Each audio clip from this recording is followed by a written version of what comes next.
प्लेटें क्यों घूमती हैं? पृथ्वी के अंदर पिघले मैग्मा में होने वाली गति के कारण प्लेटें घूमती हैं। बहिर्जनित एवं अंतर्जनित बल क्या है? जो बल पृथ्वी के आंतरिक भाग में घटित होते हैं उन्हें अंतर्जनित बल कहते हैं। जो बल पृथ्वी की सतह पर उत्पन्न होते हैं उन्हें बहिर्जनित बल कहते हैं। अपरदन क्या है? भूदृश्य पर जल, पवन एवं हिम जैसे विभिन्न घटकों के द्वारा होने वाले क्षय को अपरदन कहते हैं। बाढ़कृत मैदान का निर्माण किस प्रकार होता है? नदी जब अपने तटों से बाहर बहने लगती है तो निकटवर्ती क्षेत्रों में बाढ़ आ जाती है, जिसके कारण नदी तटों के निकटवर्ती क्षेत्रों में महीन मिट्टी एवं अन्य पदार्थों का निक्षेपण करती है। इससे समतल उपजाऊ बाढ़कृत मैदान का निर्माण होता है। बालू टिब्बा क्या है? पवन चलने पर अपने साथ रेत की एक स्थान से दूसरे स्थान पर पहुंचाती है। जब पवन का बहाव रुकता है तो रेत गिरकर छोटी पहाड़ी बनती है, इसे बालू टिब्बा कहते हैं। समुद्री पुलिन का निर्माण कैसे होता है? समुद्री तरंगे किनारों पर अवसाद जमा कर समुद्री पुलिन का निर्माण करती है। चाप झील क्या है? जब नदी मैदान में प्रवेश करती है तो वह मोड़दार मार्ग से बहने लगती है। समय के साथ अपरदन व निक्षेपण की क्रिया के फलस्वरूप मोड़ नदी से कट जाती है और एक अलग झील बनाते हैं, इसे चंप झील कहते हैं। इनमें से कौन सी समुद्री तरंग की विशेषता नहीं है? Number 1 cell. हिम नदी के निक्षेपण की विशेषता है। हिमोड इसका आंसर होगा। पृथ्वी की आकस्मिक गतियों के कारण कौन सी घटना होती है? नंबर 1 ज्वालामुखी। छत्रक शैलें पाई जाती हैं। नंबर 1 रेगिस्तान में।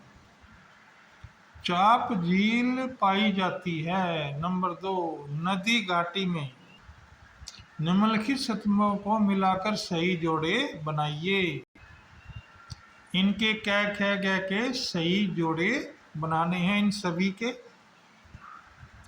ये इनके सही जोड़े बना दिए गए। कै में आएगी बर्फ की नदी, कै में आ जाएगा नदियाँ, ग में समुद्री तट, ग में रेगिस्तान, च में कठोर संस्तर शैल और घ में पृथ्वी की कंपन। कुछ शैल सत्रक के आकार में होती है। मरुस्थलीय भागों में पवनों के साथ चलने वाले रेत के कण मार्ग में पड़ने वाले चट्टान के निचले हिस्से को अधिक घर्षित करते हैं और ऊपरी हिस्सों को इन पवनों से घर्षण काफी कम होता है, इसलिए निचले हिस्से की चट्टानें काफी घिस जाती हैं और ये चट्टानें छतरी नुमा आकार की बन जाती हैं, जिसे छत्रक शैल कहा जाता है। बाढ़कृत मैदान उपजाऊ होते हैं। बाढ़कृत मैदान उपजाऊ होने के कारण देखिए। नंबर 1 बाढ़ के समय नदी अपने तटों को पार कर अपने आसपास के क्षेत्रों को जलमग्न कर देती है। बाढ़ के समय नदी के साथ काफी मात्रा में मलबा या अवसाद बहते हैं। इन अवसादों या मलबों को नदी अपने आसपास के क्षेत्रों में जमा कर देती है। इन अवसादों या मलबों में काफी मात्रा में ह्यूमस होती है, जो कि बाढ़कृत मैदानों को अधिक उपजाऊ बना देती है।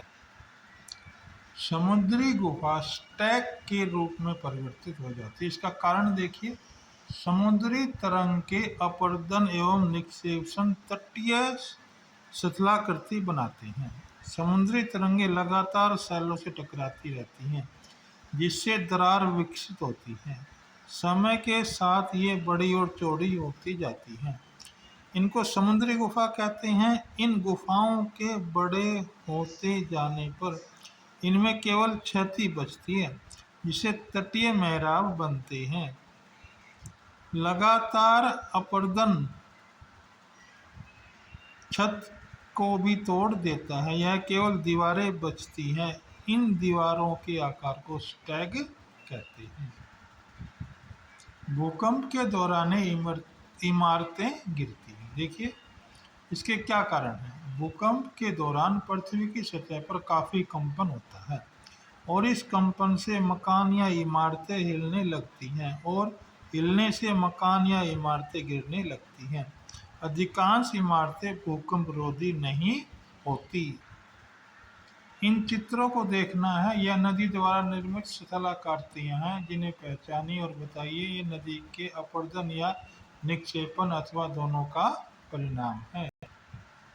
ये चित्र नंबर 1 दिखाई दे रहा है, इसमें शिथिलाकृति और प्रकार बताना है। ये नंबर 2 है, इसमें भी खाली स्थान भरने हैं। ये नंबर 3 है, इन कोष्टकों में लिखना, ये जो खाली जगह दे रखी है।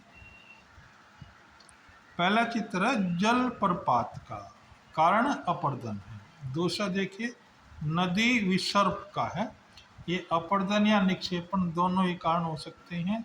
ये मैदान एरिया है, ये केवल निक्षेपण का ही कार्य हो सकता है। यदि आपको प्रश्न समझ में आ गए हो तो वीडियो को लाइक और सब्सक्राइब अवश्य करें।